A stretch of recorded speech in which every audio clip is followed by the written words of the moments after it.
Bandeko batali à Télé 24, mbote mingi bisika bozali na bamikili nyonso Afrique, Asie,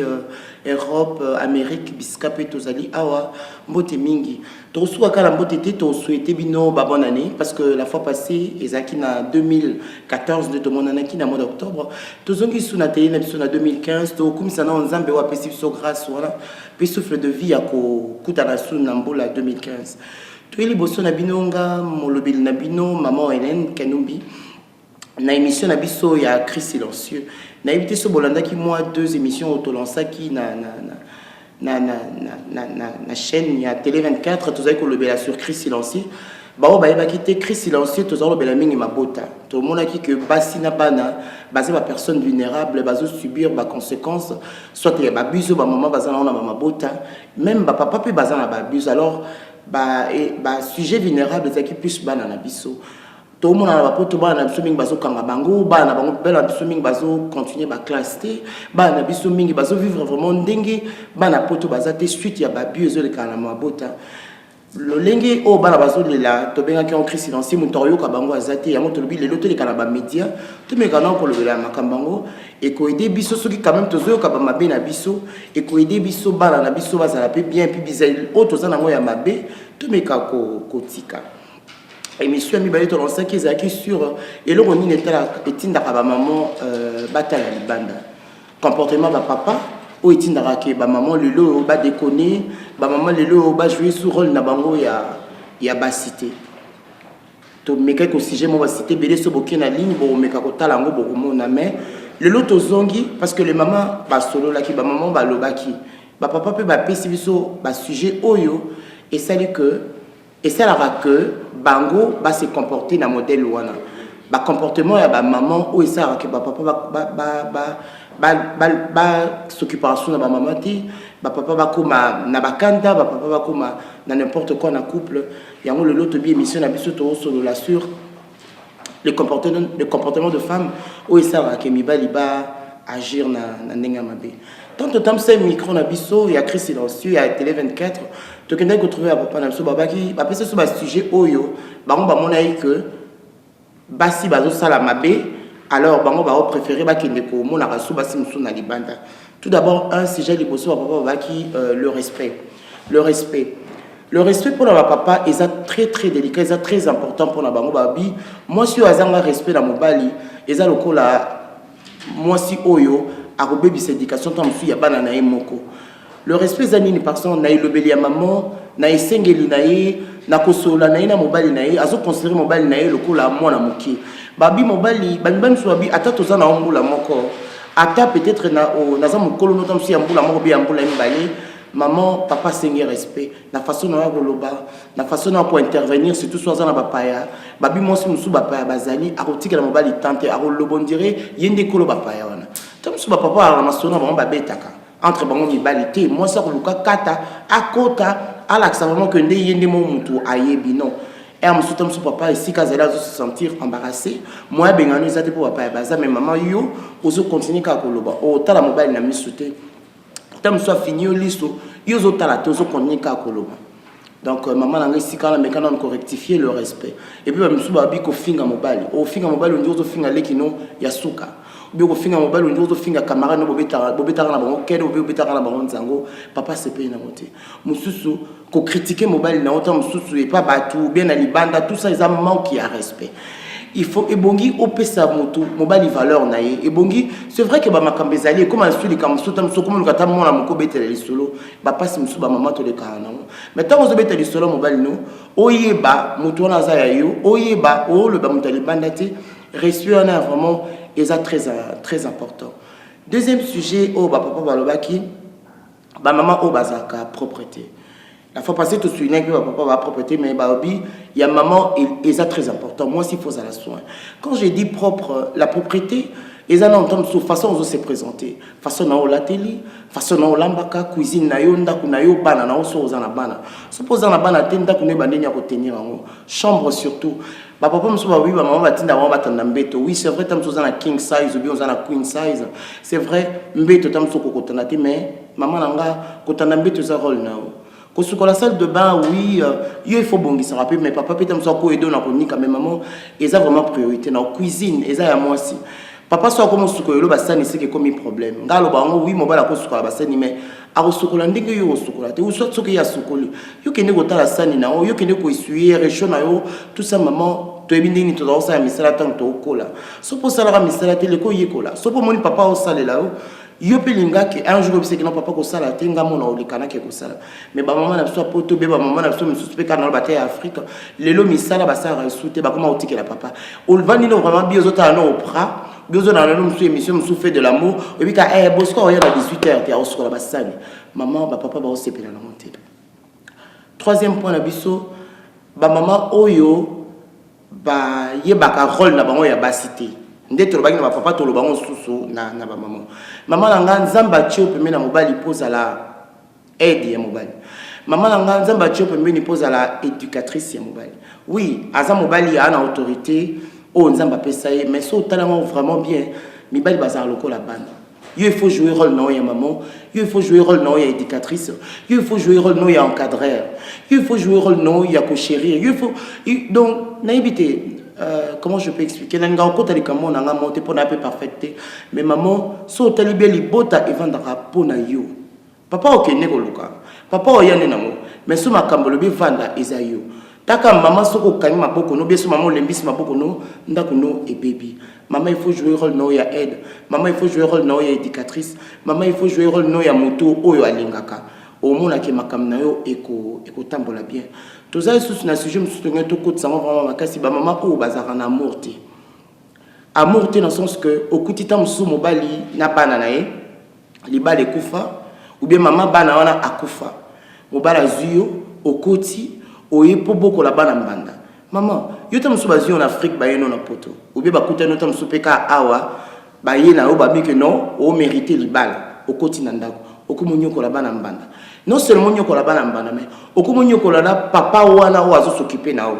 pour tout ça passer yo juste tam so chance le lo mobile ceux qui vanda na ndako tu vas pas travailler o boko le langa ka bana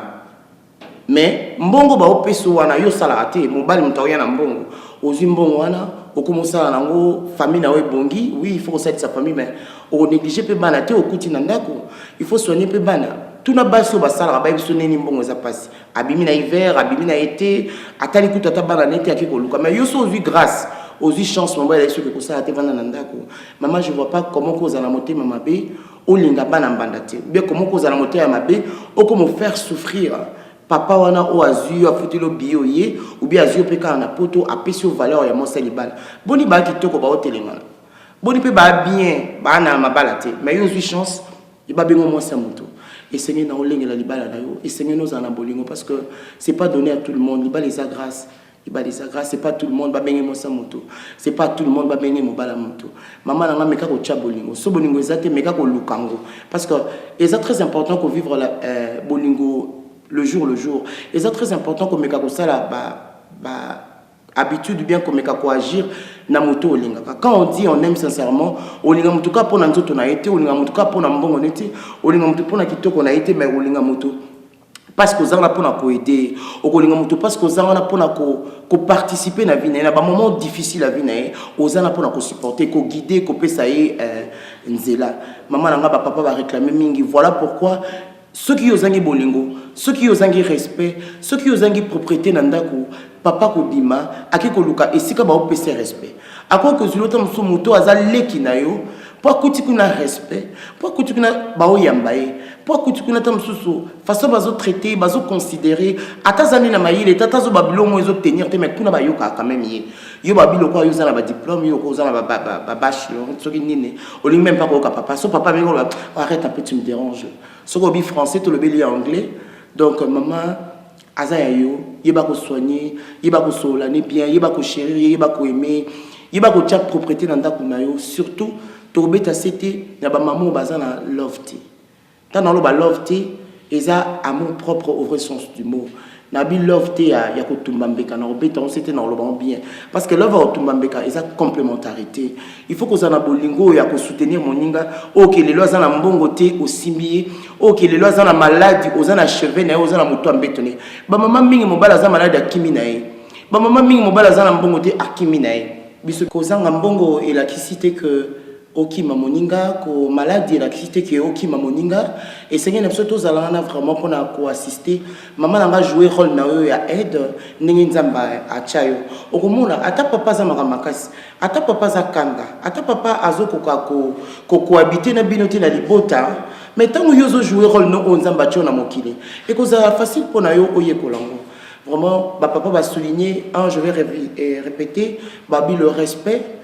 propriété et puis amant qui amour. Ce n'est que 3 sujets oyo tant na solo na bango balobi. Yango tinda bango peut-être ba kende pe lelo et si ka bolingo ezali et si ka respect ezali et si ka propriété ezali parce que dis-toi que azape mo na bato arozonga kuti musala kuti ata musunda ko salité ils ont enchanté bango te. Aroya ta musoza na bezo bo sola na respect na maloba na yo ezalité ao sepelate ou soit akoya atali suta mususu mama bana na kufa otika na bana na ye occupera bango te ba devoir banini bana basi ba comme le bambanda na yo ya mibalo mo be mo miyibi mama na nga to meka ko rectifier pour mabana na biso ezala bien so to bito sangisa ba question na biso bien ba émission na biso to sangi na ba maman et puis na auto ça na ba papa to moni on ka que dialogue est très important. Dialogue est très important dans le couple na biso te ba ko sola na solo la vérité to la nzoto te nzoto ezaka complémentarité oya okota na après vos amis ko bo comprendre tant dans le banzoto jamais beaucoup ça na ba problème na couple sans pour autant bo solo lango sans pour autant ne ba ba bo sauve pas zo bino beaucoup tikamba mo boki ko la pongi bo la pongi bo la muka mais tabo la muka likambo ezana okaka nga conseil na pesa na likambo essayer na biso ba couple essayer na biso ba fiancé essayer na biso ba tout ça na besoin to bana un jour tous en courage au solo bandengona baso no ba balité bandengona ba non ba balité il faut tout na moto bo solo la bo zo temps aboyi ba keno genre mobile ni yo lingi genre moi si ni yo lingi bo se fier na matériel te bo se fier na kitoko côté vie ça qui côté vie ça bon côté comme je dis toujours et koya ngo e kota pona couper ko sala mais moto zo bala na ambition na ezani ni vision na ya visani est-ce qu'elle nga nzambe est-ce qu'elle nga vie à famille est-ce qu'elle nga moi si est-ce qu'elle nga mobile faut ko kota na profondeur oye ba comme ça quand tu vas te marier pour la vie au bala na te pour au divorcer et puis maman nga pe tant aux ana kata couple na o ezate ko comparer papa o bisaki ki nonga linga ndenge bosco azalaka benga linga ndenge Flavien azalaka il faut yo o se baser toujours na ndenge couple na bino na ndenge mobile na o alingeli ozala et puis papa nga pe ba comparaison on compare à maman na basi mususu papa ezabete parce que mutaza unique à son genre mutaza na ndenge na ndenge ma nzamba salela e ba conseil na biso susu ko ya na ba émission na biso prochain so bozana mituna na bino email na biso de cadre émission passé bon monango et puis beaucoup c'est contacté pe na télé 24 pour eza pona na bien na biso nyonso ata biso tozana na mate ya liloyo tozape na besoin ko yokela bino pe beauté ya biso pe boy biso ba souci na bino comme ça tout même mango liboso ya média ba makambo to ko bimisa oye ko yebana e ko aider population na biso au lieu de vendre ka to ko critiquer communauté na biso vraiment communauté mais qu'est-ce qu'on fait pour notre communauté na ça ba problème qui mais et c'est na biso to ibanini ya ko solve ba problème na biso ya ko za ba solution ba problème na biso pour ma bota na biso ça va bien ba na biso pour na ba balité ba aspirer ba za na sengo pe que non un jour to bala un jour to ça va bien ba na biso ba za na ba mboko ba za pe na courage ba za na fierté que non ba papa na biso ba biso le lot na fierté ba maman na ba papa na biso to lingi pe ba na biso pour to pe ba na biso ta ya ba Afrique ba za pe na fierté ya ba papa na bango et ba maman na bango ba émission na biso prochain e ko ya to sur la prochaine e ko ya to sur la mine plus sur les enfants et to ba nini to ko kindeli boso o azali ko so na mino lelo ezaki maman Hélène Kanumbi na émission Cri silencieux na bili na biso tozaki na Gervais et puis na coordination na biso tozaki na monsieur Alain Kindeki et puis na maman Julie to sepeli vraiment mingi na bino balandi na biso bo continuer toujours pour comme la biso bo continuer toujours pour landela biso et puis na repese bino email nanga maman Hélène Kanumbi hotmail.fr na bandela Hélène Kanumbi @hotmail.fr. Merci beaucoup. Nzambe nanga apambola bino ba bonne année sous 2015. Merci.